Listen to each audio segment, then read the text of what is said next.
Hello guys, this is Rafsan the ছোট ভাই। Today's video will be more interesting, কারণ আজকে আমি রাফসানের ব্লু নিয়ে আসছি। কি ভাই, তুমি কি রাফসান দার ছোট ভাই নাকি?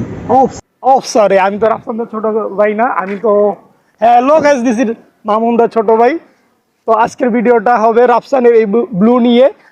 তো কিছুদিন যাবৎ এই রাফসানের এই ব্লু নিয়ে খুব কন্ট্রোভার্সি হচ্ছে, এটা নিয়ে অনেক সমালোচনা হচ্ছে যে এটা নাকি নাপার মতো, নাপা সিরাপের মতো।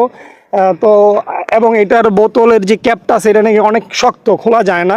তো এর জন্য আজকে আমরা রাফসানের একটা ব্লু নিয়ে আসছি রিভিউ দেওয়ার জন্য। তো চলুন গাইস দেখি আজকে রাফসানের ব্লুটা কেমন হয়, সত্য একটা রিভিউ দেওয়ার চেষ্টা করি। তো চলেন গাইস আজকে রাফসানের ড্রিঙ্কসটা খেয়ে চেক করি দে এটা কেমন আসলে।